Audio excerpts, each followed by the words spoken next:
Chapter 31 Equipment can't make up for the gap in strength. You are listening at novelfull.audio. After Halloween, Hermione gradually forgave Ron and Harry, and the relationship between the three became less rigid. Aaron also left an indelible impression on Hermione's heart because of this time, but he didn't know this. In his opinion, the revolutionary friendship between the two is still at the stage of good friends, and they are still far from sublimation. Far less important than signing in and becoming stronger. It is worth mentioning that Harry and Ron's views on Snape have also changed a little bit. Maybe he is not so annoying. After all, the Dean of Slytherin can save a Gryffindor before everyone of students have been able to explain the problem. The next day, the auditorium, although it was breakfast time, the auditorium was obviously more lively than usual. Because today is Planet 6, no, because the Quidditch season is about to start. And the first game is Gryffindor versus Slytherin. Harry sat at the dining table a little absent-mindedly. The plate was full of exquisite food, but he didn't have the slightest appetite. Eat some toast. Eat quickly. Ron's right, Harry, you're going to have a big fight later. But I'm not hungry, said Harry. Snape walked over, with a playful smile on his face. Good luck today, Potter. As the famous Harry Potter, I believe that a little Quidditch is a piece of cake for you, even if the opponent is Slytherin. After Snape said this, he walked towards the teacher's table, leaving the three of them staring at each other. He still hasn't changed, he's weird. Ron snorted with some displeasure. It's as if Slytherin has won. Don't say that, Aaron's flying skills are still very good. Harry said, today is his first match, and he is already nervous enough, let alone this time his opponent is a flying talent not weaker than him. People. So what? Ron was still unconvinced, but his voice was a little softer than before. Fred and George also inquired about Slytherin's training, and the news they got was that Aaron had never participated in it. Train? No way. Harry's eyes widened, a little unbelievable. Could it be a secret training? No, I asked specifically. Would attaches great importance to this Quidditch match? Almost every day, he will send people to the court to pay attention to the personnel ratio and training situation of each academy. Before today, the original Slytherin players were still active on the training ground, and the seeker was still Terence, but I don't know why their training was really hard, much harder than before. Harlem thought for a while, feeling a little relieved. According to this, Aaron may have temporarily joined the academy team. That's not it. Ron patted his chest, so be more confident. No matter how good his flying talent is, he can't be your opponent after several weeks of training. Is that so? Harry's chest suddenly gushed out a surge of confidence, and he felt that his appetite had increased a lot. I think it's better not to guess casually. Your guess may not be correct. It's not the first day you know Aaron. Would he do that kind of unsure thing? Said Hermione suddenly, pouring cold water on the flame called confidence in Harry's heart. Hermione. Ron rolled his eyes. Don't make others proud and destroy your prestige. Aaron hasn't participated in training for more than a month. I know I'm speaking bluntly, but what about Snape? Do you think Professor Snape would pick any random first year as seeker? Hermione asked. Harry and Ron were speechless, and their hearts became inexplicably heavy. How about Hermione? Ask Aaron what he has prepared for the Quidditch match for more than a month. Ron said weakly, you have the best relationship with him, maybe if you ask he told you. Oh. Hermione showed a hint of sarcasm. Sometimes I really wonder if you're an idiot. No matter how you look at it, this kind of thing is a secret in the team. The game is about to start. You asked me to find out the news. What is the difference between asking him to sell his teammates temporarily? Harry, you're a seeker too. Do you think it's okay for me to do this? Of course not, Harry said. Ron couldn't hold back anymore, and said angrily, I'm just curious. After all, it's about Gryffindor's honor. Suddenly the sound of birdsong came, and Harry's owl, Hedwig, flew over with a long package and placed him in front of Harry's dining table. Email early in the morning? Hermione said in surprise. But I've never had any mail. Harry was even more surprised, wondering who sent him this mail, and what would his uncle's house send him. Don't be funny, their family wished that he would die outside and never go back. Open it first. Ron said, and then opened the package with his hands. After a while, an exquisite flying broom appeared in front of the three of them. It's no ordinary broom, Harry, it's the Nimbus 2000. Ron pointed to the Nimbus 2000 logo on the end of the broom, his face almost overflowing with excitement. But who gave it to you? Harry murmured. At this moment he suddenly thought of something, turned his head to look at the teacher's desk, and found that Professor McGonagall was smiling at him, and he understood a lot in an instant. When Snape saw the brand new broom, he couldn't help but get a few black lines on his forehead. Minerva, you are really generous enough to give away a Nimbus 2000 just like that. It's not as good as you. The secrecy work is very good. I didn't even know that you changed the seeker temporarily. Professor McGonagall replied. Temporary? Snape smiled slightly. This term is not very strict. Aaron joined the Academy team more than a month ago, not long after you made an exception and recruited Harry Potter into the Academy team. McGonagall frowned. He didn't know this, but Aaron could make Snape pay so much attention to him, so he shouldn't be weak, at least a little stronger than Trunce. But she took a look at the Nimbus 2000 that she bought with a huge sum of money, and she couldn't help but feel a lot more confident. Although equipment cannot determine everything, when there is not much difference in strength, the side with better equipment can often have more advantages, and Harry Potter has the highest flying talent among the Gryffindor first years, and he can definitely fly. Make good use of this broomstick. In any case, the champion of this Quidditch match must be Gryffindor. Professor McGonagall said confidently, absolutely unable to lose in terms of momentum. I'll wait and see. Snape said coldly, then walked towards Aaron. Aaron was eating breakfast calmly, and suddenly found that the surroundings suddenly became quiet, and there was an extra figure in front of the dining table, so he put down the fork helplessly. Professor Snape, do you know that he suddenly appeared while eating? Is it rude to be behind someone's back? Harry Potter changed a pair of Nimbus. You'd better pay attention to me in the game later, in case of losing. No chance, I won't lose. To give a simple example, even if a freshman has an Elder Wand in his hand, he is no match for a prefect. Humph. Snape raised his eyebrows, but he breathed a sigh of relief in his heart. You are quite confident. I hope your performance on the field will not disappoint Slytherin. Of course not. I usually don't make promises lightly, but I will definitely do what I promise. Aaron said lightly, with an undeniable tone. Snape nodded in satisfaction, and left the auditorium straight away. After Snape left, Draco approached. Aaron, what you said just now was so domineering that even Professor Snape was intimidated. Oh. There is no way. After all, I have been self-reliant since I was a child. Aaron said with emotion, my parents are away for a long time, and I am the one who greets guests when they come to the house. As the number of times increased, I slowly learned the art of speaking. To put it simply, talk to people when you see people, and talk to ghosts when you see ghosts. Draco swallowed. It's not easy for you. It's not easy, but who made me an only child? Although reluctant, I want to inherit and carry forward the glory of the Gaius family, don't you too?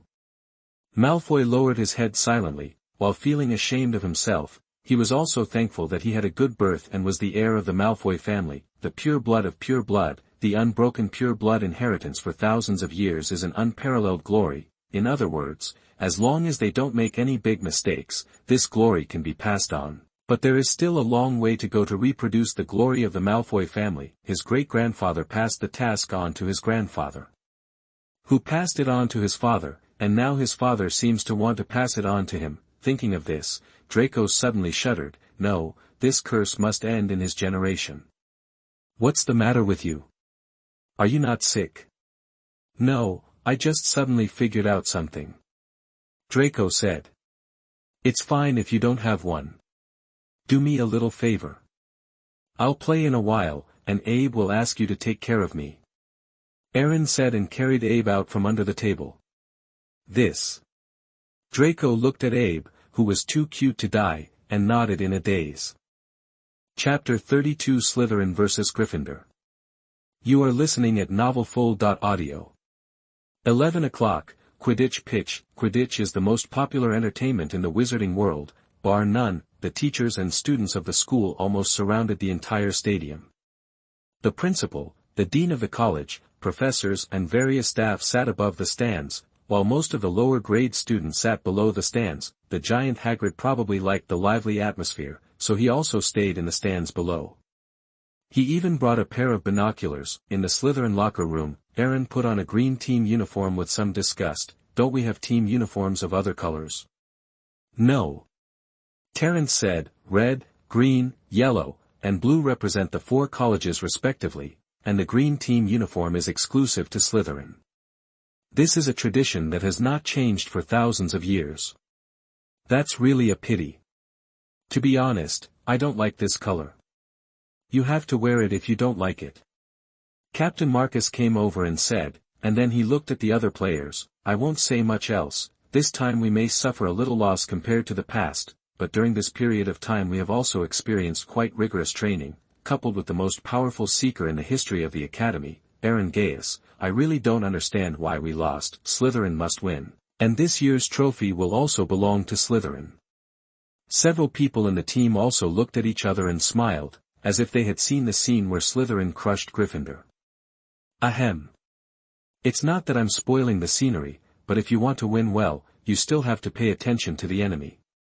Aaron said something inappropriate, and then met the sullen eyes of everyone. They never put their opponents in their eyes. Okay. Pretend I didn't say it. Aaron said with a sneer. Although these teammates are conceited, their flying skills are not bad. What's more important is that he has confidence in his own strength. He can score 150 points and end the game by catching the golden snitch. This is equivalent to the seeker mastering the rhythm of the game. Even if the score is really stretched, as long as the score is within 150 points, the seeker can turn the tide. In other words, as long as these teammates are not particularly stretched, Aaron can still drive. A few minutes later, the Gryffindor and Slytherin teams flew above the field on broomsticks respectively. With their appearance, the cheers in the audience became louder, like a fire cooking oil. Hi. This is Hogwarts' first Quidditch match of the season. Today's match is between Slytherin and Gryffindor. The commentator Jordan said excitedly. The two teams hovered in the air for a while, and then they took up half of the field in a rivalry. 2 batsmen, 3 chasers, and a goalkeeper from each team looked at each other from above. Above them are 2 seekers, Aaron Gaius and Harry Potter. Harry Potter was a bit cautious. Although his skills had improved significantly after more than a month of training, today was his first official competition, and he felt a little nervous in front of the public. Harry, you seem a little nervous. Aaron asked. It's a little bit, aren't you nervous? I heard from Ron that you never went to training. I don't feel nervous at all. This is just a small scene. As for not participating in training, it is purely because the Academy team has confidence in me. In fact, I am also quite confident. Aaron laughed. At this time, he saw the Nimbus 2000 trademark on Harry's broom, and couldn't help raising his eyebrows. The broom is not bad. Harry smiled awkwardly. After all, Aaron's broom was still the school's old Nimbus series, and it was slightly slower than him in terms of speed. The players on both sides are already in place, and now Professor Huichi is stepping into the field, and the game is about to start. Jordan said. The two looked down together, and saw Mrs. Huichi walking up to a wooden box and looking up at them. I hope that both sides can compete in both level and style.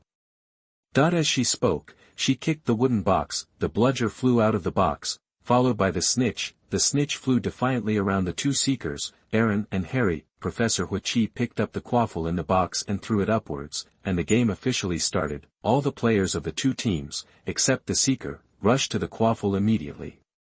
After all, hitting the quaffle into the opponent's goal would score 10 points. Moments later, Gryffindor chaser Angelina grabbed the quaffle and charged towards the Slytherin goal. During this period, she encountered several interceptions, but she dodged them all by virtue of her agility. Finally getting close to the goal, she threw the quaffle towards the goal a few meters away. Boom.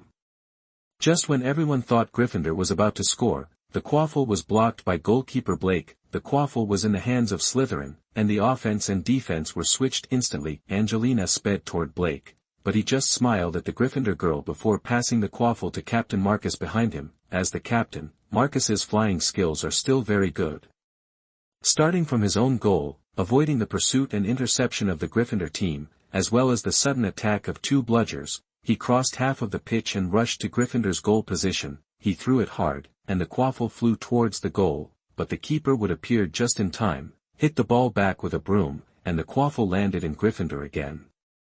Wood looked at Marcus, who was so angry that he gritted his teeth, smiled and shook his head. Gryffindor's chasers Katie and Arya cooperated with each other, passed the ball around the pillars of the stands, and after crossing half the court, passed the quaffle to Angelina, who made the final throwing operation. This time the Slytherin keeper was a step too late, and the quaffle slid into the left goal. Ding! Beautiful, Angelina scored and Gryffindor scored 10 points.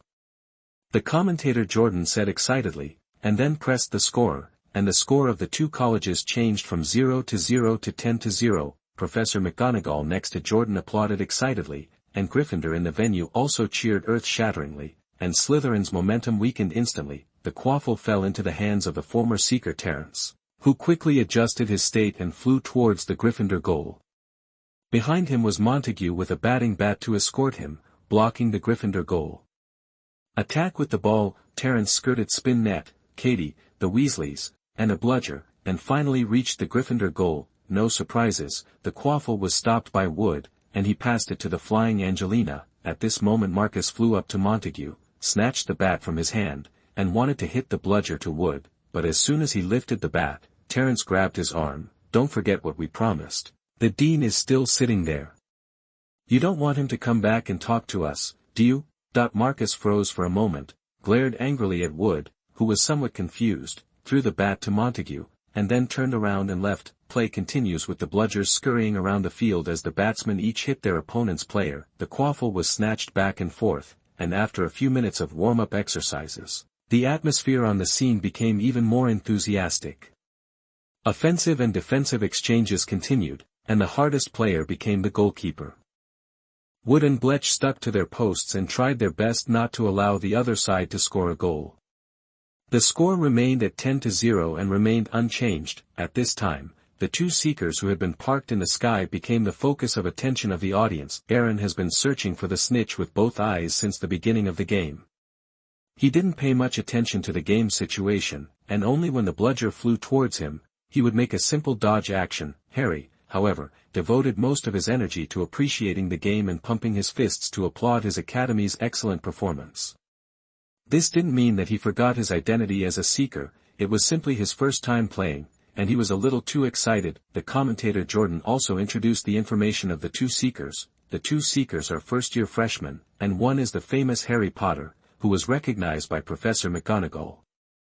Got recruited to the house team after a flying lesson and served as Gryffindor seeker. Potter. The Gryffindors cheered loudly.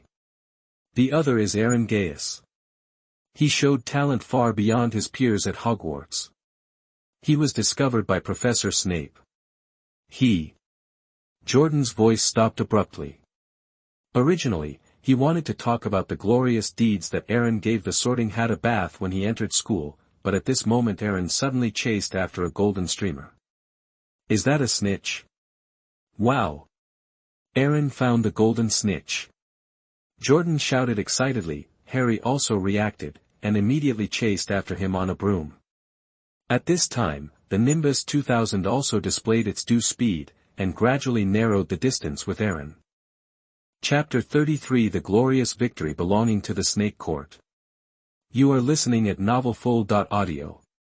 As the two got closer to the snitch, Harry's new broom suddenly became particularly restless, sometimes jumping up and down, sometimes shaking from side to side, and rotating 360 degrees. It looks like a wild horse that has run away, trying to throw the person on the horseback off. Noticing this scene, Aaron couldn't help but frowned, and even stopped chasing the snitch. What are you doing? I don't know either. The broom doesn't work. It's the first time I've encountered such a situation. Harry said without tears.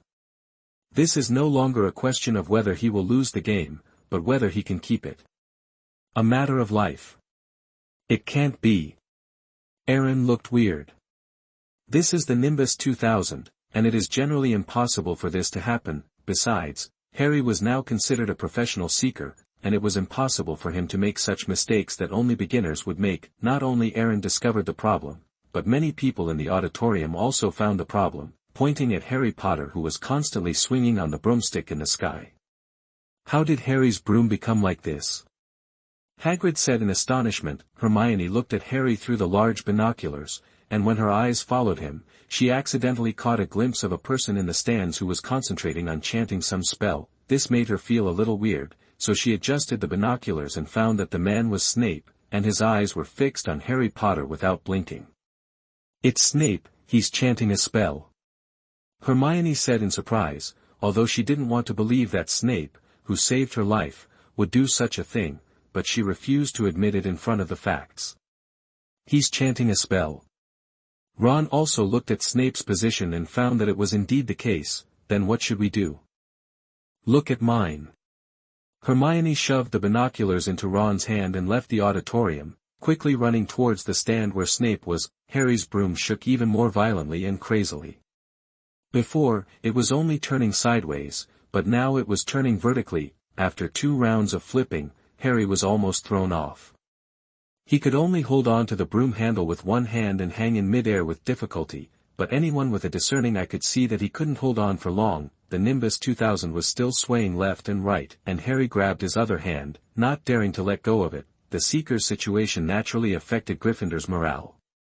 Naturally, Slytherin would not give up this opportunity, and scored 2 quaffles in a row in just a few minutes. The score became 10-20, overtaking Gryffindor. Ah! It seems the situation is more serious than I thought. Aaron flew to Harry's side, and reluctantly extended his right hand to him in front of the audience. If you don't want to fall, friendly reminder, this is not a broomstick problem. No broomstick will be so disobedient. This is definitely someone trying to harm you. Harry hesitated for a moment, then grabbed Aaron's right hand as he was being swung, and he pulled him onto his broom. The Lightwell 2000 also seemed to have lost its target, and gradually stabilized, hovering in mid-air. Whether it was Gryffindor or Slytherin, their eyes widened after seeing this scene. Most people showed admiration for him, thinking that he did not take advantage of the danger, while a small number of people were angry at him, thinking that he had given up.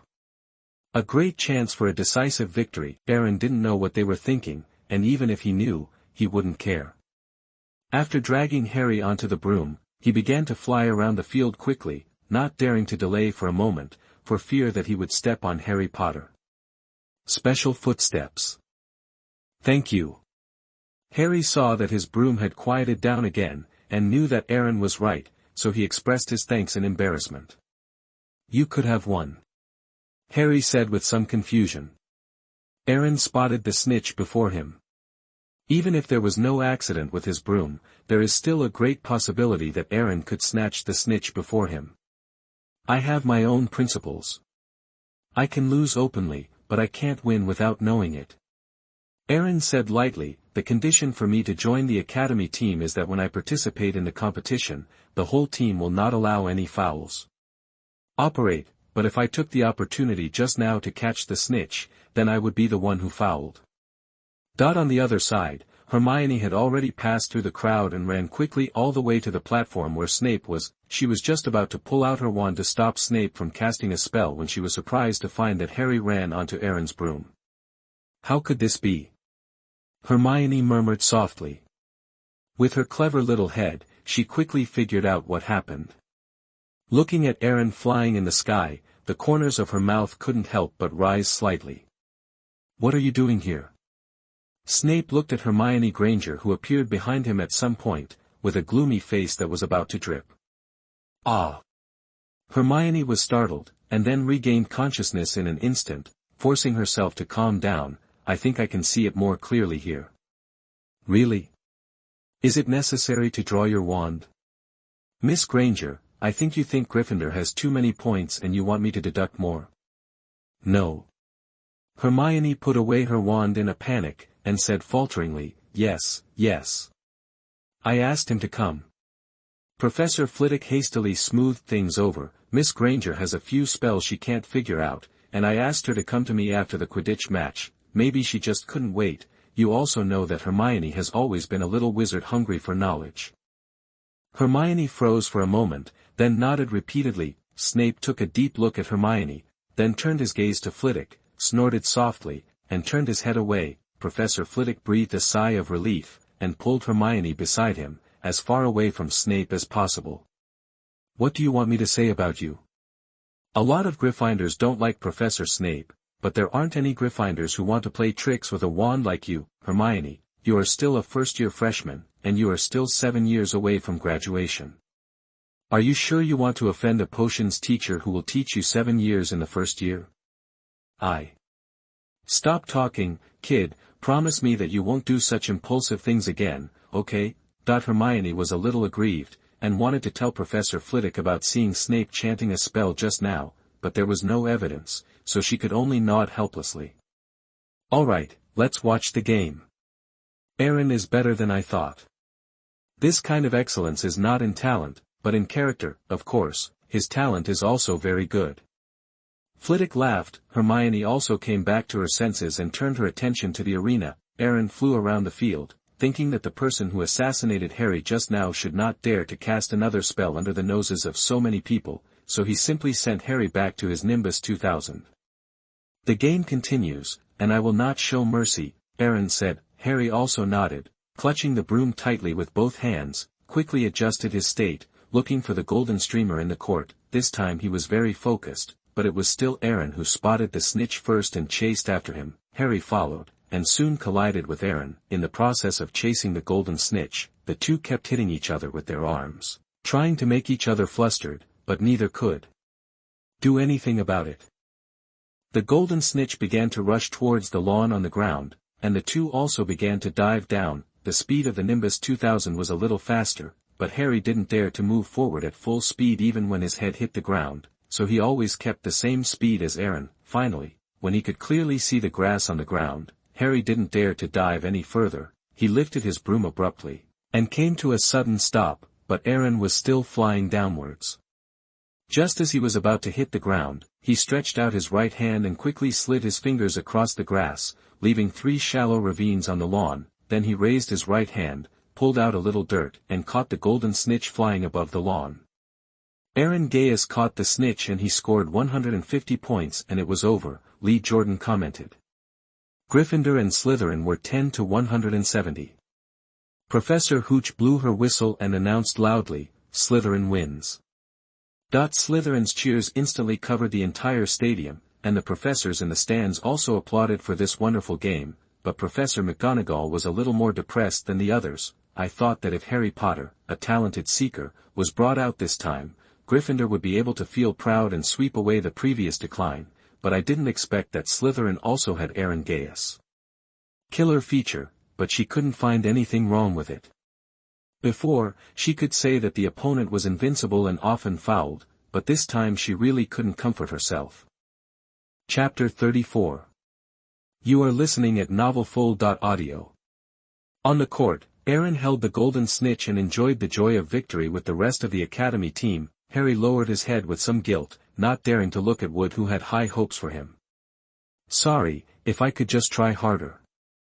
There's no need to apologize, you did your best, at least this time we were convinced.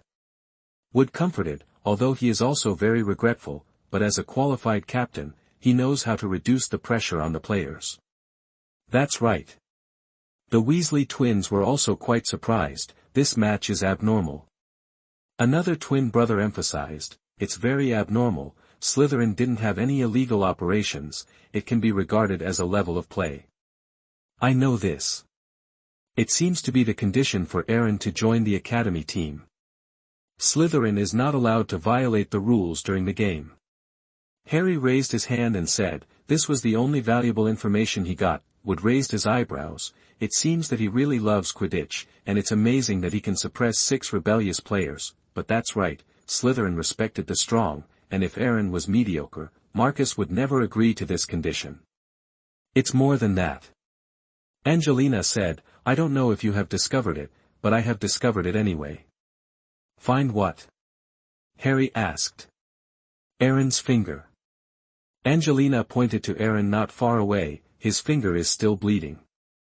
Several team members looked over at the same time, and found that Aaron's right hand behind his back was dripping blood, and they all gasped in unison, Wood sighed and forced a smile. Harry, to be honest, losing to him is really not ashamed, at least I haven't seen an 11-year-old do that, it must have hurt.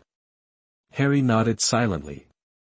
The big guy didn't blame him, and he felt a little better. After everyone left, Draco returned the cat in his arms to Aaron with some reluctance. Aaron, you were so handsome just now, this is the most beautiful win we Slytherins have ever won. A full 160 points for Gryffindor. Yes. But I won't play like this again in the future. What? Why? Because there is a price to pay for showing off. Aaron smiled wryly and opened his right hand, which was already stained with blood. Are you hurt? Draco's eyes widened. Abe even showed the pet's concern for its owner, bit off a piece of the scarf around his neck, and tried his best to wrap Aaron's fingers. Then he took out a candy from his pocket and handed it to Aaron's mouth with his soft paws. This wave of operations can be said to have stunned Draco's mouth. As the heir of the Malfoy family, he has never seen any pets before, but there are probably only those rare ones who are as sensible, loyal and highly intelligent as Abe. Magical creatures. Sometimes I really suspect that it's not a cat. Draco said in astonishment, and then looked at Aaron's wound. Let's go to the infirmary first. It doesn't matter, it's just a scratch. Aaron rubbed Abe's faucet. Although there was a little blood, it didn't hurt the bone, just a simple bandage will be fine, coupled with the potion I brought, it will be back to normal after 2 days of rest.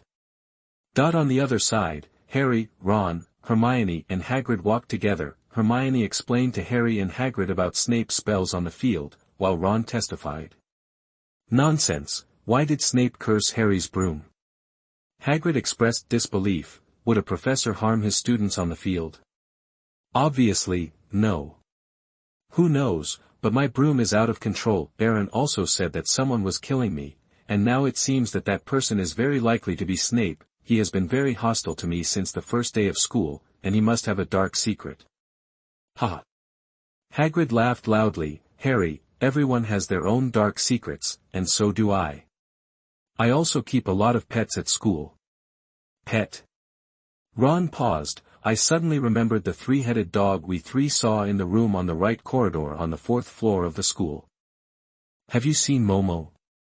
It still has a name. Hermione was a little surprised. You really raised that monster? Of course, I bought it from an Irishman in a tavern last year, and lent it to Dumbledore to keep it. Watching what? Harry asked immediately. I can't tell. Hagrid's voice suddenly dropped, then he stared at the 3 of them with wide eyes, and said sternly, Don't ask any more questions, this is a top secret. In short, this matter has nothing to do with you, it is very dangerous. The things that the dog guarded were limited to Professor Dumbledore and Nicole Flamel. Nicole Flamel? The corners of Harry's mouth raised slightly, as if he had discovered some new continent. Hagrid opened his mouth, and walked towards his hut with some shame, murmuring incessantly, I shouldn't have said it, I really shouldn't have said it, I really shouldn't have said it. I have a hunch. Harry turned around and looked at Hermione and Ron. Snape's purpose may be related to what Momo is guarding. Harry, Snape did cast a spell on your broom, but that only proves that he wanted to kill you, and it may not have anything to do with what Momo was guarding. Hermione said, It's too far-fetched. No, it's related. Harry suddenly thought of something. Hagrid and I took out the things Momo guarded from Gringotts. Snape is a professor at the school, he must know about it. Maybe he thought I knew what was in that bag, that's why he was hostile to me, and that's why he hurt me on the field. Apart from this, I can't think of any other reason. After all, Snape and I have never had any grievances, and he has no other reason to harm me. Ron and Hermione looked at each other in blank dismay. They had to say that Harry's brainstorming was well-founded, and they reluctantly believed it. Do any of you know this Nicole Flamel? I don't know, said Hermione, but we can look it up in the library sometime. The next day, the stadium was full of voices. Aaron dropped out of the academy team after the first game, and Terence returned to Seeker, but even so, Slytherin's strength should not be underestimated. Because of Aaron's victory over Harry Potter, Snape was in a particularly good mood and allowed him to sit on the teacher's platform to watch the game. After all, it was the dean's kindness, and he couldn't refuse it. It is very necessary to build a good relationship with the dean and master of potions at Hogwarts. You look a little unhappy. Snape asked lightly. What do you think, Professor? Aaron hugged Abby and yawned. Not everyone likes to watch the game, especially when they are taking a nap. Mr. Gaius, there may be something wrong with your mind, you can skip some games, but this game is Slytherin versus Ravenclaw. As a member of Slytherin, you are also the star who defeated Harry Potter yesterday. It is really unreasonable not to come and cheer. Don't say I'm going to lose if I don't come to Slytherin. I still miss my dorm bed more. What's more, I promised you that I did it. We both owe nothing to each other now, and it's already a great deal of face for you to give up the precious nap time to come and watch a game with you. Aaron said, and then met Snape with a cold squint. Gollum. Aaron's Adam's apple twitched, then he stared back. In any case, the momentum cannot be lost, and he knew very well that Snape would never deduct Slytherin's points just because he was unhappy. Gradually, the eyes of both of them were a little sore, until Mrs. Hooch blew her whistle, announcing that Slytherin had won. The two of them blinked, and then turned their heads in unison. When leaving, Hermione ran over and stopped Aaron. Miss Granger, don't tell me I still came to see Professor Flitwick for advice on spells today. Snape looked at Hermione indifferently. He felt that something was wrong yesterday, and Flitwick was obviously the current one. Now, the clumsy and blunt acting skills have completely fooled him, who has been acting for more than 10 years, but at that time, it was about Harry Potter's safety and he didn't have time to study it carefully, but this time it was Hermione Granger who sent it to his door. If he didn't find an excuse to deduct a few more points from Gryffindor, then the Slytherin's dean is worthless. Ahem. Miss Granger, because. Hermione, you came on time. Aaron said suddenly, caught Snape off guard, and swallowed half of what he said. He stared blankly at his student, hoping he could give him an explanation. Professor, Hermione and I have something to talk about, so I asked her to come over. You have always had a lot of adults, so you shouldn't blame it. The corner of Snape's mouth twitched involuntarily, and he showed his dean's demeanor, gritted his teeth and said, no. After saying these two words, Snape walked towards the bottom of the platform, paused when passing Hermione, and lowered his voice. Miss Granger, I won't say hope there will be no next time, because Granger there are too many people in Fendo who never change their ways. What I'm trying to say is, you better hope you're covered next time. Chapter 35 Snape is a good guy, but not obvious. You are listening at novelfull.audio. Don't be stupid, Professor Snape has already left. Aaron looked at Hermione who was stunned, and it was a little funny. What can I do for you? Yes, I almost forgot. Hermione suddenly said, come with me first, this is the Quidditch pitch, not a place to talk. Mysterious. Aaron shrugged, picked up Abe who was lying on the seat, and followed. The two began to walk along the campus, and gradually reached a place where there were few people. It's almost done. Then we will go to the bathroom. Even if you are going on a date, find a decent place. Hermione blushed. Who is going on a date with you? Isn't it a date? Then I'm even more disappointed, but that's okay, we're only 11 years old, so we just need to be good friends. When Hermione heard the first half of the sentence, she couldn't help but feel a little more joy in her heart, but when she heard the second half of the sentence, the slight joy was wiped out, and her face also became a little more bitter. Okay, I was joking. If my mother knew that I made girls cry, she would probably come back from Loch Ness and beat me up. Pfft. Hermione was amused, and let go of this unpleasantness. Can you tell me what you want from me? Aaron asked curiously. Hermione collected herself, looked around solemnly, and said after confirming that there were no people and ghosts, Aaron, you must listen to me, and you must stay away from Snape in the future. He is not a good person. Huh? Aaron was a little dazed, never expecting that Hermione called him here just to remind him of this. Although the Gryffindor students don't like Snape's paralyzed face, it doesn't mean he should be defined as a bad guy. Impossible, I can still tell the difference between a good person and a good person. Although Professor Snape was usually a little strict, he definitely couldn't be a bad person. It's true, I didn't lie to you. Hermione explained anxiously. Harry almost fell off his broomstick during the Quidditch match yesterday, you know that. So, what does that have to do with Snape being a bad guy? You don't suspect it's him, do you? It's him who jinxed Harry, I saw it with my own eyes. He was sitting on the platform, his eyes fixed on Harry's broom without blinking, and he was reciting spells very fast. That doesn't prove it's him. Why? This is already conclusive evidence. Don't you believe me? Hermione felt wronged. Originally only she, Harry, Ron and Hagrid knew about Snape's chanting. She made a lot of determination, and even risked being noticed by Snape to tell Aaron. Seeing Hermione's red eyes, Aaron panicked, and hurriedly said, "It's not that I don't believe you, but are you sure Snape is trying to harm Harry?" Snape is not weak, to say the least. He is also a magister concentrating on reciting spells on the broomstick. Why do you think Harry can hold on for so long without falling off? By technology. Do not make jokes. I admit that he has good talent, but in the end he is just a novice. What do you mean? Hermione frowned, as if she had discovered the point, but she couldn't grasp it. Stupid. It's really a waste of reading so many books.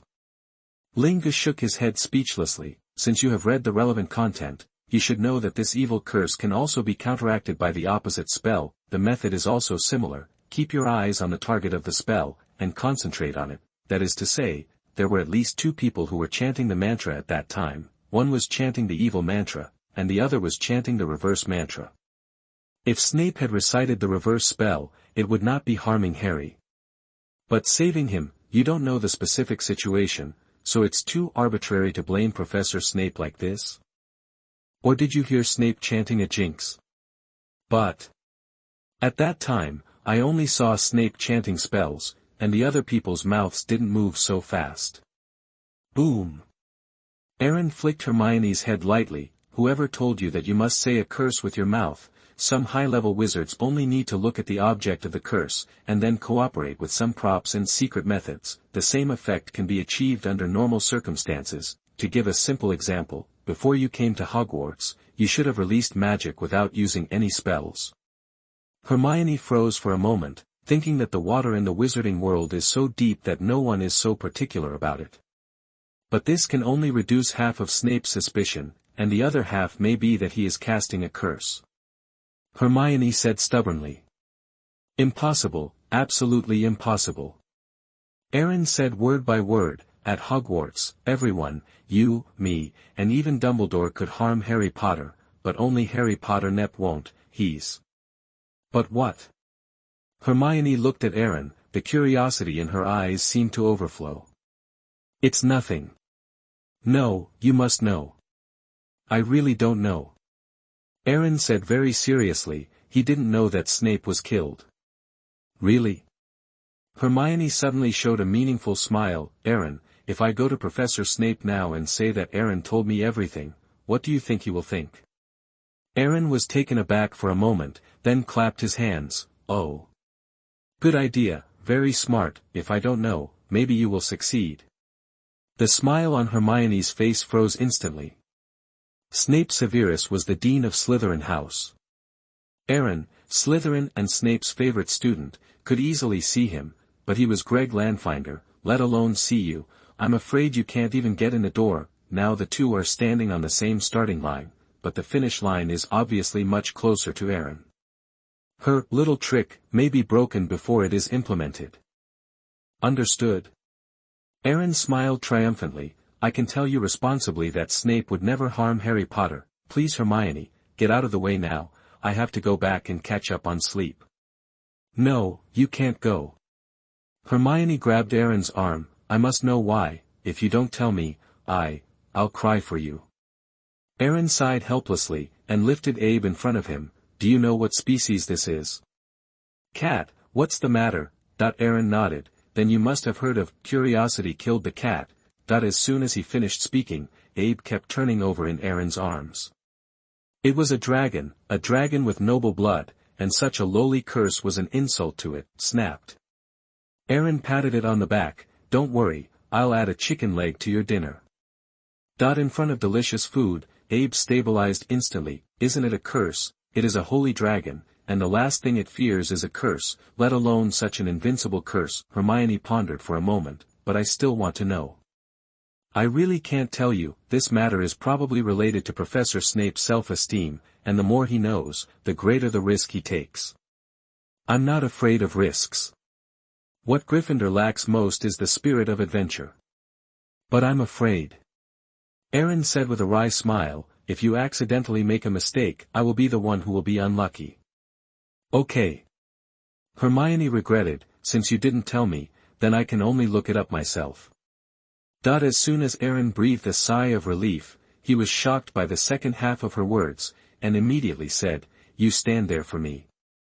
Hermione stood up straight, then smiled triumphantly, and stuck out her tongue embarrassingly.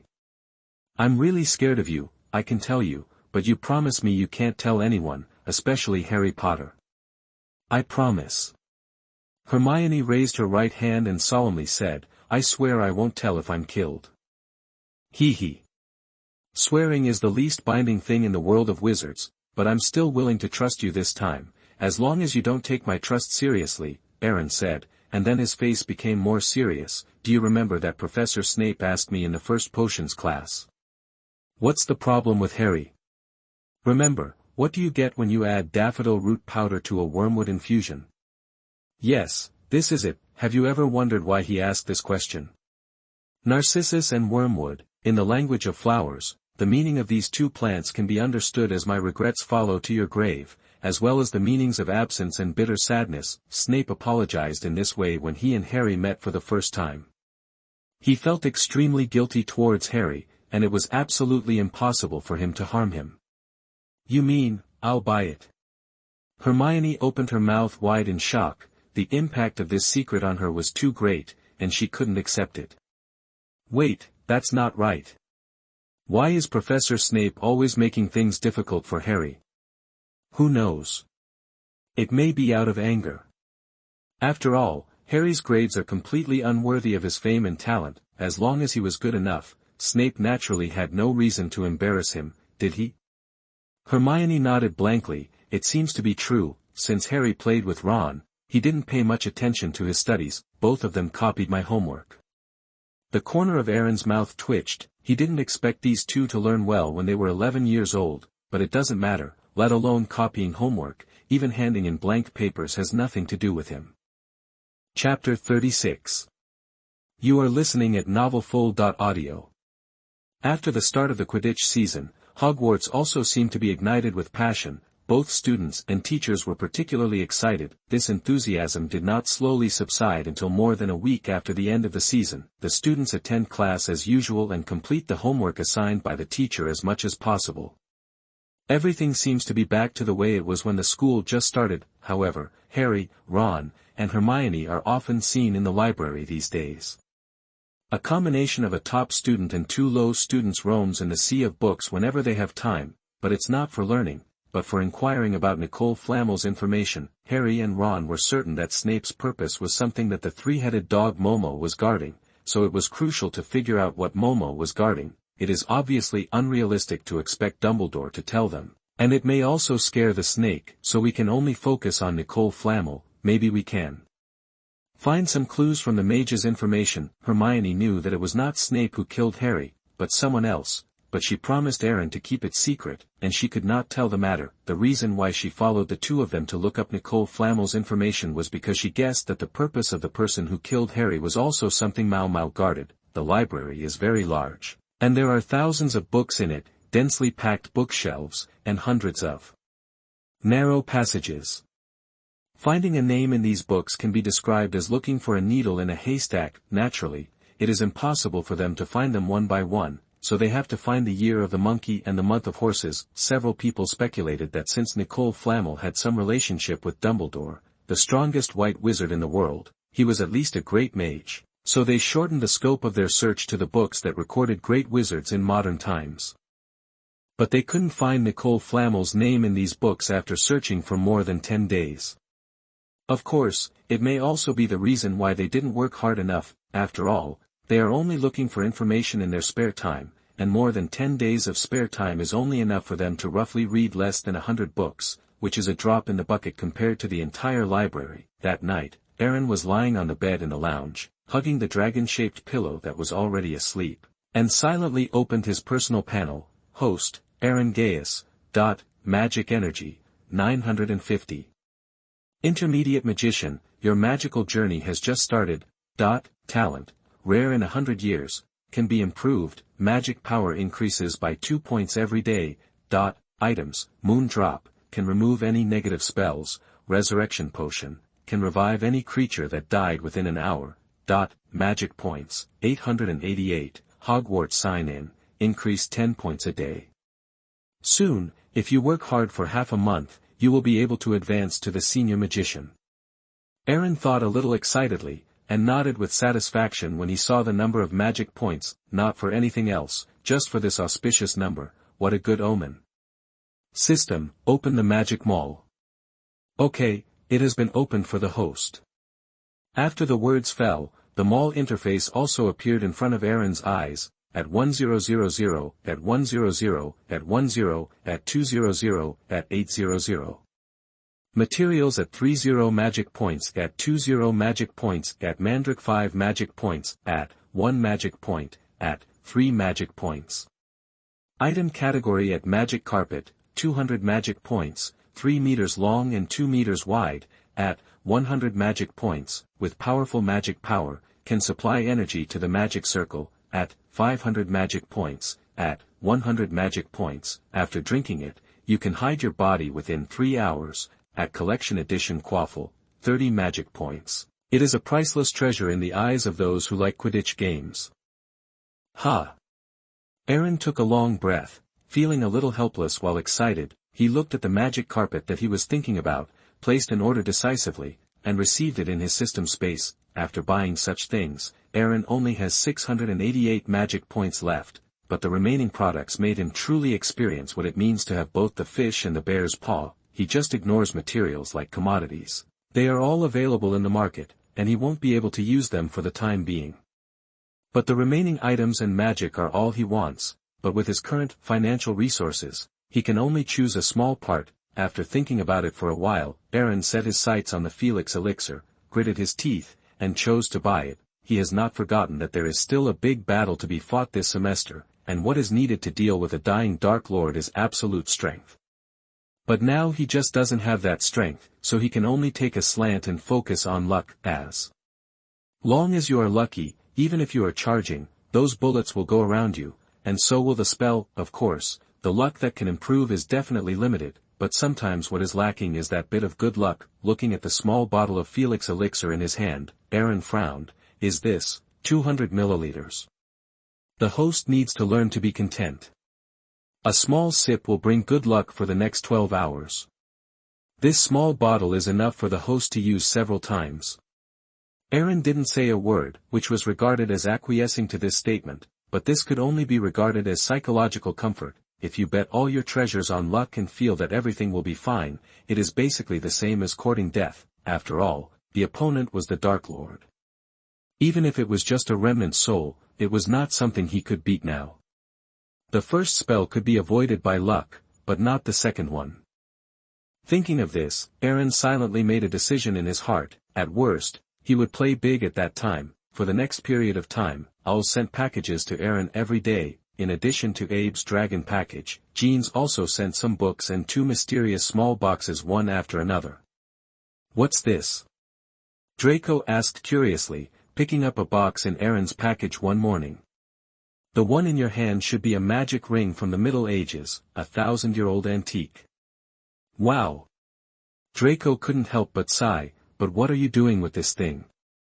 This can't tell you. I naturally have my uses. Aaron said, pretending to be mysterious. Don't you hurry up and study. Don't forget the bet you made with Hermione. I won't forget. Draco blushed a little, and then couldn't help showing a little frustration. But I don't have that much confidence now. You don't know. I thought I had worked hard enough, and even my performance during this period exceeded my father's expectations. He even wrote a letter to praise me a few days ago. To be honest, my father never praised me so seriously. It's not very good. Knowing a son is like a father. This proves that your hard work during this time has not been in vain. Aaron said meaningfully. Draco's talent is still very good. It's the top group of people in the first grade. That's right. Draco scratched his blonde hair embarrassingly, but I went to the library before, and Granger almost didn't scare me. There are so many books on her desk. Thick. As he spoke, he made a gesture with his hand, which was about 2 feet long. The corners of Aaron's eyes twitched. He knew that Hermione liked to study, but the posture of this study was quite surprising. Ahem. People who are better than you are still working hard, so why don't you work hard? But now I seem to have seen the end. No, it's not as if, and I'm not the kind of person who can't recognize reality clearly. I probably won't win this time. Is that self-defeating? Aaron laughed. Draco, do you know the difference between a fiasco and a near defeat? Draco froze for a moment, then pondered. I don't think there is any difference, they are all failures. That's right. Aaron nodded in agreement, then stood up and patted him on the shoulder. But you need to seriously consider this issue at this time. What do you mean? Aaron patted his forehead and explained, you and Hermione are comparing grades. The full score is, points. She can get, points in the test. It's not impossible for you to work harder, right? Well. I do have a little bit of confidence in getting a perfect score, but only a little bit. Then it's over. If you work hard, you still have hope of a tie, but if you lose, it's a pity to lose with 99 points. Compared with the disastrous defeat with, points that was left behind by a lot, which one do you choose? Of course it's 99. Draco said immediately, as if he wanted to understand something. That's right.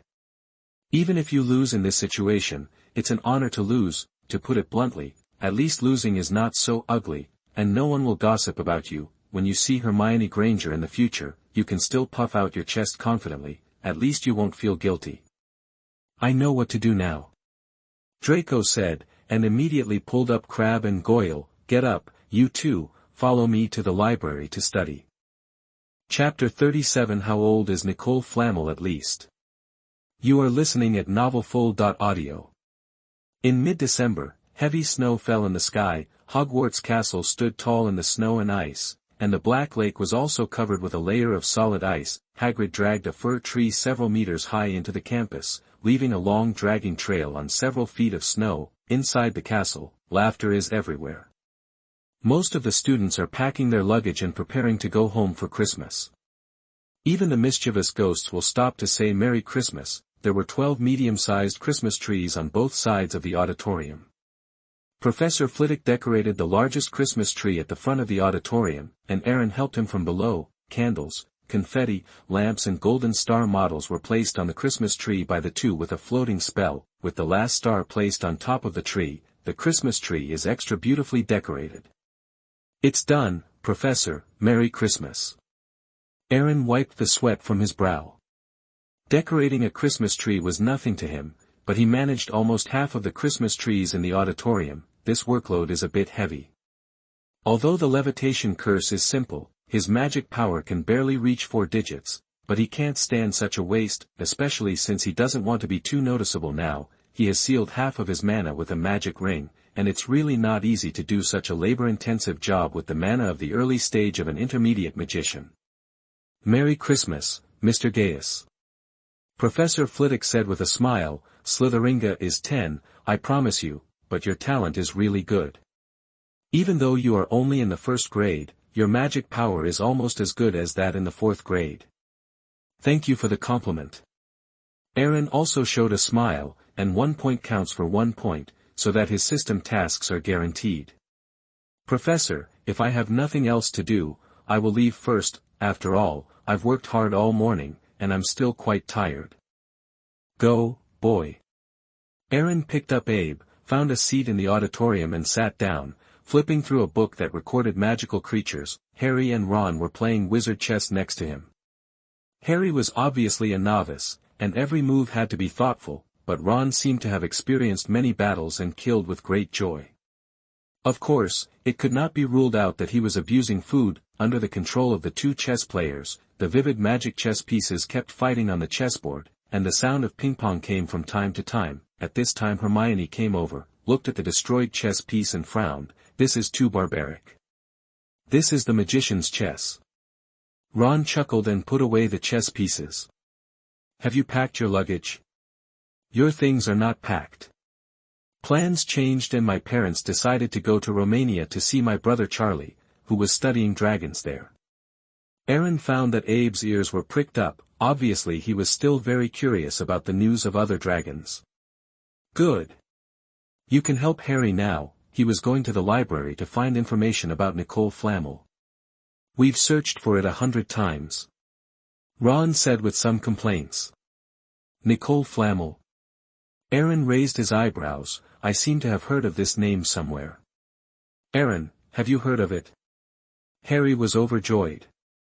They searched the library for so long but found nothing. They didn't expect the answer to be by their side. I've heard of it, but why are you looking for that old man? His temper is very weird. One second the spring breeze was warm, and the next second it was the autumn wind. Harry dodged his eyes and explained, we're not looking for him, we just want to get to know him briefly. Really? Aaron smiled playfully. I don't believe it, the three of you are all first-year wizards. Logically speaking, you wouldn't have any contact with him at all. You shouldn't even have heard of his name, so why did you think of looking for him?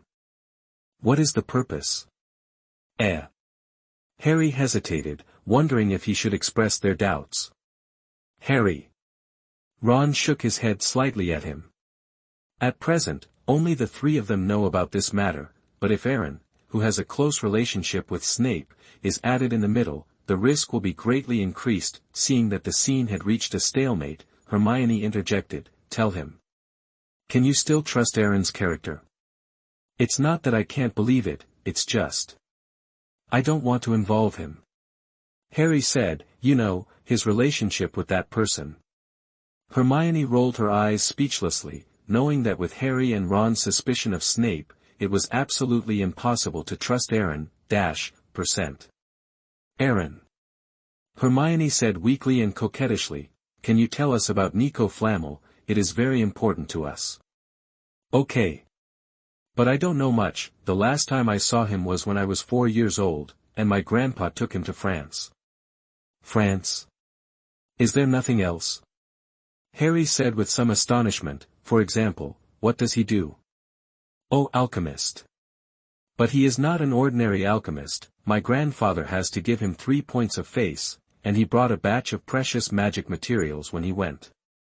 Several people looked at each other. It seems that the book on alchemists needs to be checked. Any more? Harry continued. Also, that guy is very old. You don't need to say that. Ron smiled and shook his head. He is a magician who can get involved with Dumbledore, and he probably has a white beard.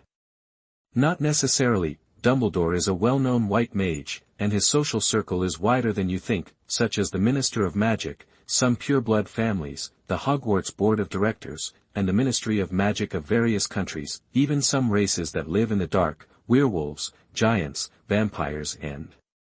Stop it. Ron patted his little heart. I was wrong, Aaron. I shouldn't have interrupted. You go on. Cut. Aaron curled his lips in disdain, and explained, the age I mentioned may be older than you think, even Dumbledore can only be regarded as a junior in front of him. Impossible. Hermione's mouth twitched. Dumbledore should be over 100 years old this year. Hermione, wizards are different from muggles, they have a longer lifespan. What's more, there are too many ways for wizards to extend their lifespan. There are all kinds of potions, elixir. As for the unconventional ones, you can go to Nocturne Alley and ask any wizard there. They all know the methods related to life extension, but they are basically full of bloody violence and may not be useful. Grunt. Hermione swallowed. Forget about it. How old is Nicole Flamel? Do not know. You don't know. Ron couldn't control his emotions. Then you said so much just now. Calm down, I was only 4 years old at that time, at best a little better than a 3-year-old child. How could I remember so much? What's more, I am a 4-year-old child. Do you think it is appropriate to ask the age of a great magician? Even if it was appropriate, would Nicole Flamel answer me? But there is one sentence that I remember more clearly. When Nicole Flamel opened the door for me and my grandfather, he said, "The gayest kid who was here last time is your great-grandfather." Also, to remind you, my great-grandfather was a little stronger than me when he met him. He was a 5-year-old child who was taken by my great-great-grandfather, which means he knew at least my great-great-grandfather. Point 3 people. According to this, Nicole Flamel should be at least over 200 years old. Hermione said, and then suddenly thought of something. She couldn't help but patted her forehead. I said, "Why can't I find it in the classics of famous wizards in modern times?" And Nicole Flamel's name. The book that records his information should be pushed forward at least a year, 200 years. It may be more than that. Aaron said lightly, "His status in the hearts of some older magicians is not comparable to that of Dumbledore. That's all I know, the rest is up to you to find out on your own." "Thank you, Aaron." Hermione smiled. "At least modern wizards can be ruled out. If you can't find them, you can only go to the restricted area." "Oh, the restricted section. You need a professor's approval note to study there, but you, with all due respect, you don't have the qualifications yet." "Then can you help us?" "Every professor likes you very much, if you borrow it." Harry said a little excitedly, but was interrupted by Aaron before he could finish speaking. "Sorry, I can't help you with this, and I suggest that you better not do this. It is quite dangerous for first-year freshmen to come into contact with banned books, not to mention that the purpose of your going there is not to study." Harry scratched his head in embarrassment, too embarrassed to ask Aaron for help. Chapter 38. You are listening at novelfull.audio. By the way, I don't seem to have seen you pack your luggage. Hermione looked at Aaron with some surprise. "Aren't you going home for Christmas?" Harry and Ron were also a little stunned when they heard the words.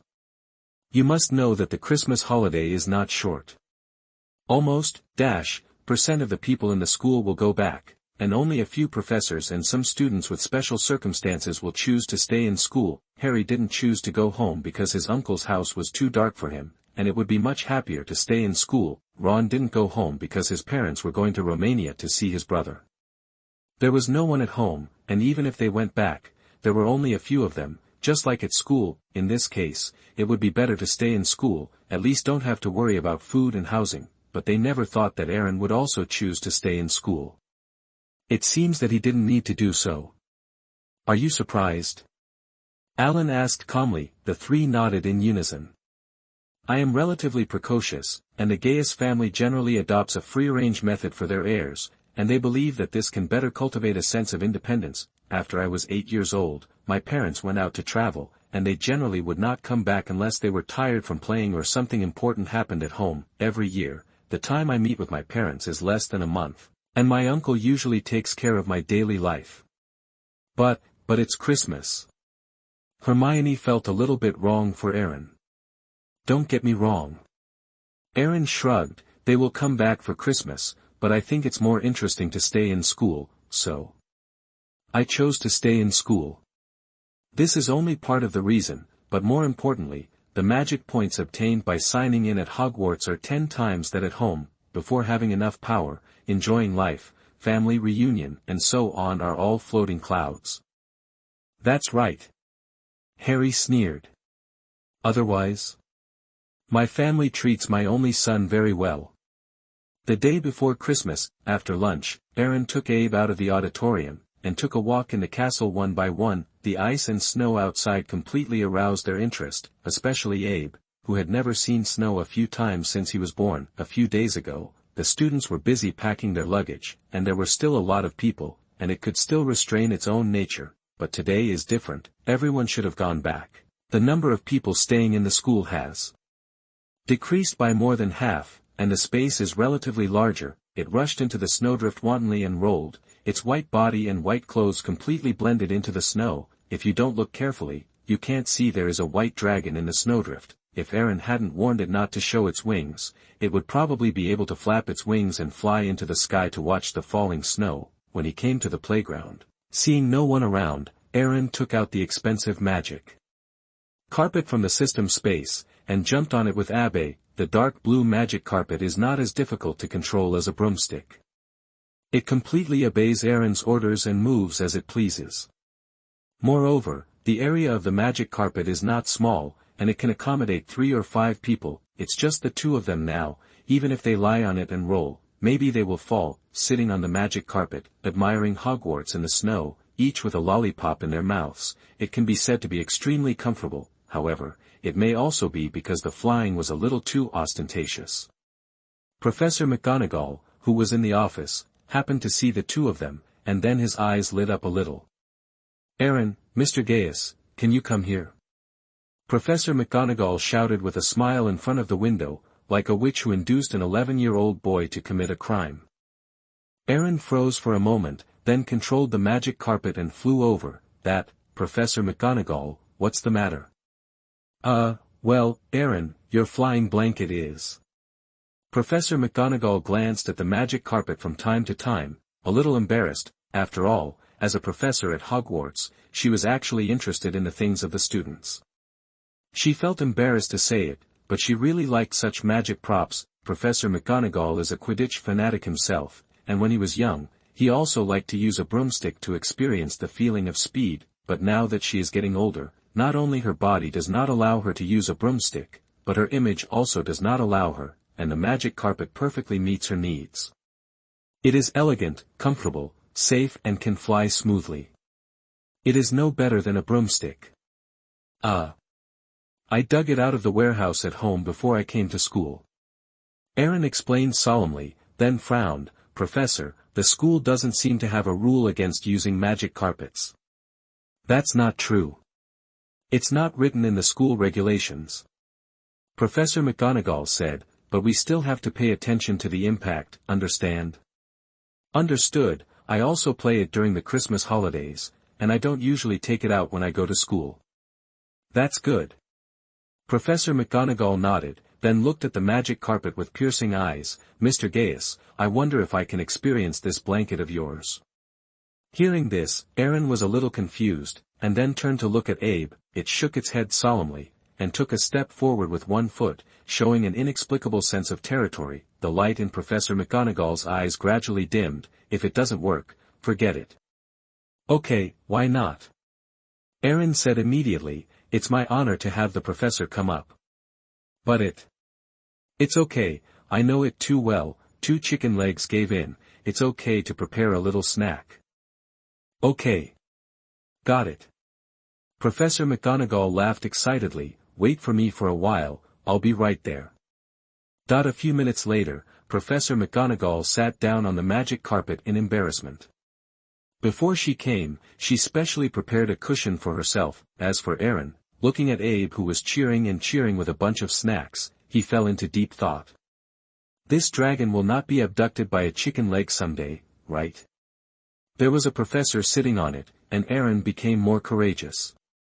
He controlled the magic carpet and flew around the Hogwarts castle. The smiles on Professor McGonagall's face grew more and more. Afterwards, the magic carpet took a low-altitude flight over the Black Lake. Aaron would not have dared to do this normally. After all, no one knows whether the magical creatures under the lake will suddenly jump out, but now that the lake is covered with a layer of solid ice, and there is a magister-level college professor on the magic carpet, the safety value is directly full, so there is no fear at all. However, when Aaron returned, he flew in the direction of the Forbidden Forest, which shocked Professor McGonagall, and hurriedly said, "Wait, Mr. Gaius, you can't go there." "Can't you go?" Aaron felt a little regretful. He originally wanted to take advantage of the professor's power to enjoy the snow scene in the Forbidden Forest. If you are lucky, you might see a live unicorn.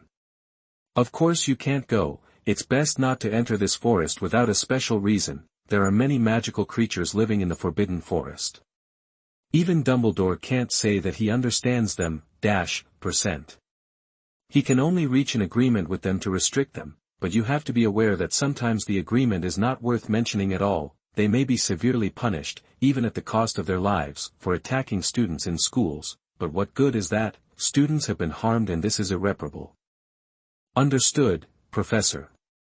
Aaron nodded, and then flew towards the direction just started. After falling to the ground, Aaron rolled up the magic carpet and carried it roughly on his shoulders. No way, there is a professor next to me. He doesn't want to expose the existence of system space. As for the untraceable stretching curse, hee. Abe could fit a blanket that big in a pet's pocket, but it was more conspicuous this way. Professor McGonagall looked at the magic carpet on Aaron's shoulder with some reluctance, and opened his mouth, but said nothing. She is already very content today. If she asks to borrow something again, she will look a little greedy, and she will not be able to face this one. If it is rejected, it will be even more difficult. Aaron also noticed that Professor McGonagall's eyes were a bit strange. He glanced at his magic carpet inadvertently, and suddenly thought of something. Professor, you don't want this magic carpet from me. No, I didn't mean that. Professor McGonagall waved his hand and said, but his old face was a little more blush. Understood. Aaron raised his eyebrows, gave Professor McGonagall a meaningful smile, and then walked towards the Slytherin lounge. After returning to the dormitory, Aaron found a big gift box and stuffed the folded magic carpet into it. Tomorrow is Christmas, and this gift is packed for Professor McGonagall. She will definitely be happy all day. Of course, sending is impossible. He bought the magic carpet with a huge amount of money, and it is not known whether there will be a second one in the future. However, it is still possible to borrow it. From Christmas to the end of the semester, he has no way to use it. It is too ostentatious, but he can lend it to Professor McGonagall for free. She is the Dean of Gryffindor and a Master of Transfiguration. Making a good impression on her will definitely make her study life much easier in the future. Sophistication is inevitable at all times, and Aaron had a gift for others too, though with varying degrees of care. Chapter 39. You are listening at novelfull.audio. The next morning, Aaron opened his eyes, and there were a dozen or so packages of different sizes by the corner of his bed, which should be his Christmas presents this year. First he opened his parents' present, and it turned out just as he expected, a postcard of the sunrise they saw while sailing at sea. Dear son, isn't it beautiful? We originally planned to take a picture of the sky full of stars for you, but I think it must be in the morning when you open the present, so I will give you a picture of the sunrise, and may you always be full of vigor. Vico. TSK. It's like this again. Aaron shook his head and put the postcard away, sending goose feathers from thousands of miles away. The gift is light and the affection is heavy. The people who know Aaron's family situation best are his parents. Knowing that he has everything, they simply sent such a commemorative gift. The second package was from Gaius. Aaron picked up a piece of paper from the gift box and smiled with satisfaction. It can only be said that the butler is worthy of being a butler, and directly sent the income report of the small shop he opened in Diagon Alley in recent months. In addition, there is also a dragon illustrated book, which records the species, characteristics, and gathering places of all dragons known in the magic world. It is probably prepared for Abe. After all, it is a dragon of noble blood. What distant relatives are still necessary? The third package was from his uncle. Inside the package was a pure white unicorn feather, the same material used to make wands. Except for these close people, the rest of the things were gifts from some of his relatives. They were all kinds of strange things, but they were much more practical than the first three. Some people send daggers, some clothes, some musical instruments, some distorting mirrors.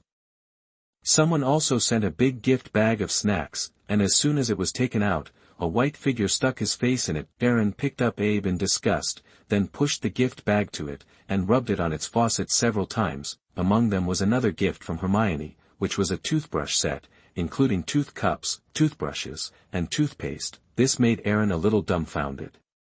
His teeth are definitely quite healthy, but they are better than nothing. Hall, residing students and professors all gather here for the Christmas feast. The food in this festival is extremely rich, and everyone eats very happily. Aaron put Abe on the dining table, then picked up a gift box to Professor McGonagall. Professor, this is for you. Mine. Professor McGonagall pointed to himself, somewhat flattered. Christmas gift. That's it. Professor McGonagall opened the box excitedly, glanced at it briefly, and then closed it instantly. Aaron, I admit that I like this gift very much, very special, but I really can't have it, it's too precious. Professor, you misunderstood, and I didn't say I would give it to you, I just borrowed it from you, but you have to return it to me before the holiday. Aaron said seriously.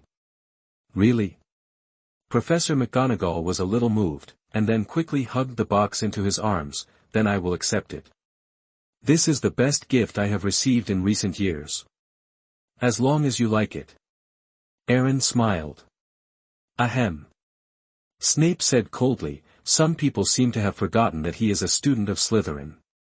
Oh. Yes, this is yours, Professor Snape.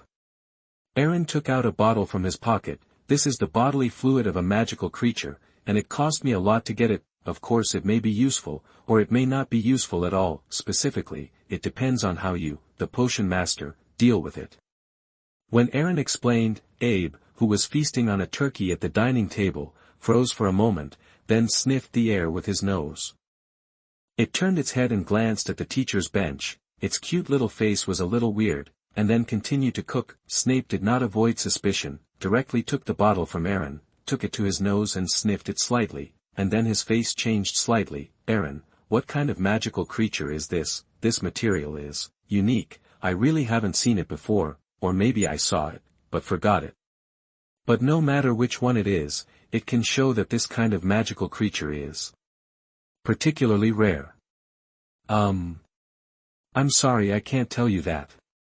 Aaron said seriously, everyone has their own secrets, and he definitely couldn't tell Snape that the bottle contained Abe's saliva. Mysterious, said Snape, and slipped the bottle into his pocket. Aaron, do you have any presents from me? Professor Flitwick asked shyly. Of course, if not, just pretend I didn't ask. I still have this. Aaron took out a brush and handed it over. This. Professor Flitwick became more and more embarrassed. If I read correctly, the material of this nib is unicorn feathers. Yes, I hope you like it. I love it so much. Guy.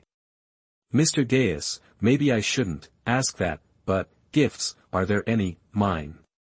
Aaron glanced at Quirrell, who was sitting on the teacher's bench, and showed an awkward but polite smile. Sorry, Professor, I can't use the family property while I'm in school. Professor Snape's gifts are all obtained by me through personal channels, plus other gifts for other friends. I have almost spent all my money, so. It's okay, I understand. Quirrell covered his mouth and said, showing a little grievance. I'm very sorry, Professor, I didn't think carefully about this. Otherwise, I will prepare another gift for you next Christmas. Aaron comforted with apology, but what he thought in his heart was that you will be belching after this school year is over, and burning a few pieces of paper for you next Christmas will be more or less the meaning. After stepping off the teacher's seat, Aaron returned to his seat and began to enjoy the banquet. After a while, Harry and Ron walked over, wearing the same sweaters as Percy, Fred and George. You are indeed good friends, you have the same taste in clothes. Aaron teased, you look quite worn. Harry smiled awkwardly. This is the second most gift he has received in his life. The first is a package sent to him by a stranger this morning. It contains his father's belongings, an invisibility cloak. That's right. Ron said proudly, my mother made it herself, and we all receive such gifts every Christmas, but this year there is more. Harry, by the way, Harry also received a special gift. Do you know what it is? Ron. Harry glared at him. Sorry, this gift from him is rather precious, and I don't want too many people to know about it. Aaron raised his eyebrows. If Harry hadn't stopped Ron in time, he would probably have known about it soon. That. Aaron, Merry Christmas. Merry Christmas. Aaron looked at Harry, speak quickly if you have anything to say. I'm in a hurry for you. All right. First of all, thank you for the gift you gave me. I like those pictures very much. Yes. Ron interjected immediately, that is the most affordable gift I have ever received in my life, a gold galleon, a silver sickle, and a copper canute, but why are you sending me money? Because that's probably what you want, what you desperately need, and Harry isn't very short of money. That makes sense. Ron nodded approvingly. Cough cough. Harry coughed lightly, then glanced at the teacher's seat without a trace, and said when he found that no one was paying attention to him, "Then there is one thing I want to ask you. I want to go to the restricted area to find Flamel's lead, so." Pfft. Aaron almost spit out the half-eaten food. He looked at Harry in astonishment. "No way. You haven't given up yet?" "Again, it is impossible for me to help you in this regard. The restricted section is not for first-year students." "But why can you go?" Ron said a little unconvinced. "Harry and I saw you in the library before, and Ms. Pants put you in the restricted area. Could it be that you are not a first-year student?" "Student?" Aaron turned his head, looked at Ron meaningfully, and then patted him on the shoulder. "Ron, people are different, as you know. Our dean is very optimistic about me, and it takes only a few minutes to get an approval slip." The corner of Harry's mouth twitched, and he smiled wryly. "But Aaron, this matter is really important. Stop it, no matter how important it is, it has nothing to do with me." Aaron said seriously, "I can help you in some aspects, but absolutely not in certain aspects. Again, the restricted area is a little too early for you." Chapter 40 Fragments found in the restricted section. You are listening at novelfull.audio. The day after Christmas, the alarm clock rang, and Aaron opened his eyes in a daze. After washing up, he went to the auditorium for dinner as usual, and then went to the library. After showing Ms. Pants Professor Snape's approval note, he went straight into the restricted section. This is not to say that the books in the general area are useless. On the contrary, the books in the ordinary area are more useful to students, and almost 90% of the questions can be answered here. But it was also because of this that he felt a little bored. The restricted book area is more like preparing for the so-called 1%. There are contents that cannot be taught in class, secrets of the magic world, habits of dark creatures, and a relatively deep buried history, even about the soul.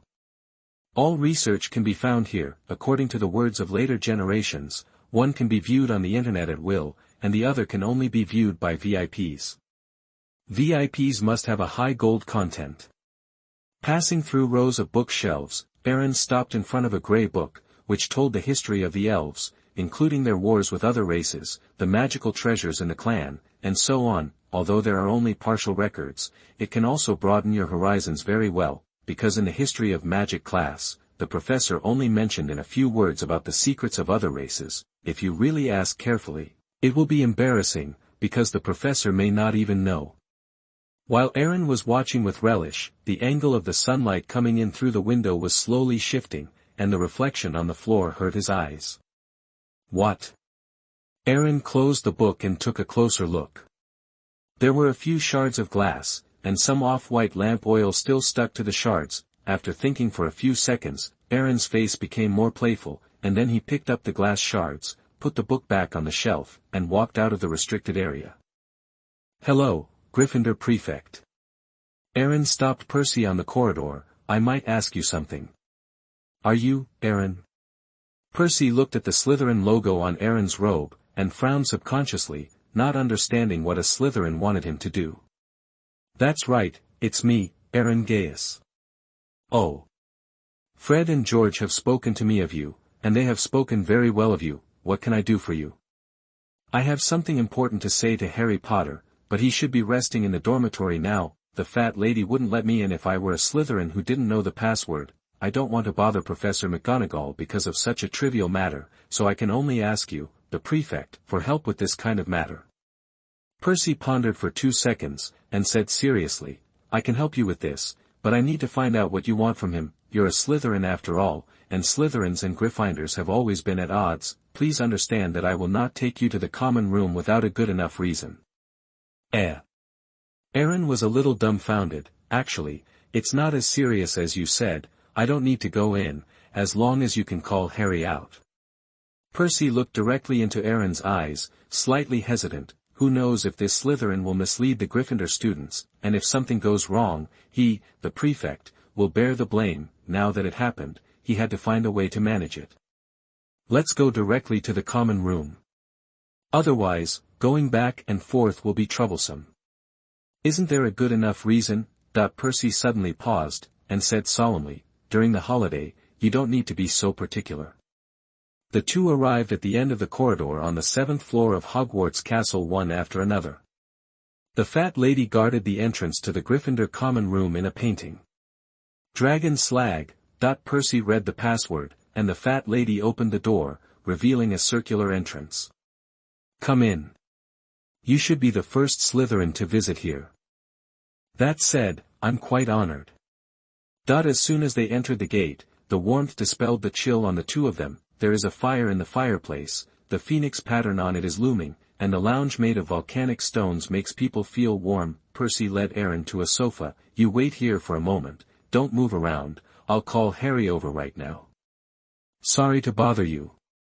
"No trouble, this is what a prefect like me should do," Percy said as he walked towards a staircase. A few minutes later, Harry and Ron came down in their nightgowns, while Percy was sitting on a table behind them with a book, reading it very naturally. "Ah." Harry yawned. "Aaron, what did you want from me?" This matter may be more important, the three of us can talk about it alone, there is no need to let others know." Aaron winked at the two, and said, "Percy," on his lips, which meant something different it goes without saying. Harry and Ron looked at each other, feeling a bit bitter in their hearts. When Percy woke them up just now, he made it clear that he must listen. "It doesn't matter, they are all our own people, you can just say it directly." Ron said. Aaron laughed angrily, turned to look at Percy. "Well, I appreciate you bringing me here, but can you avoid it first? It is really not suitable for the prefects of Gryffindor to know about this matter." "Really? You violated the school rules?" Percy asked meaningfully. "No." Aaron nodded seriously. "Then what can't I know?" Percy asked rhetorically. "You should know that the relationship between Gryffindor and Slytherin has always been bad, and I made an exception for letting you in. I want to sit in now just to make sure that you freshmen don't cause trouble for me during the holidays. After all, I brought you in, and I have to be responsible for what happened." The corner of Aaron's mouth twitched slightly. No wonder this guy is a prefect. In order to be able to listen in, even such a small trick was used. Look at how authentic this scene is. He could have just walked away, but he felt a little depressed in his heart. Out of politeness, "I'll call you Senior first." "Senior, believe me, it is better for us to discuss this matter in private. Once you know it, the nature changes." Percy nodded. "I'll stick to my original opinion." "Okay." Aaron turned to look at Harry and Ron helplessly. "What's your opinion?" "Let me remind you that sometimes you need to know how to resist. You can go out with me, and I will be fine with a few words." Then. Harry was about to speak when Percy coughed twice. "I think it's better to talk here. We don't have anything shameful."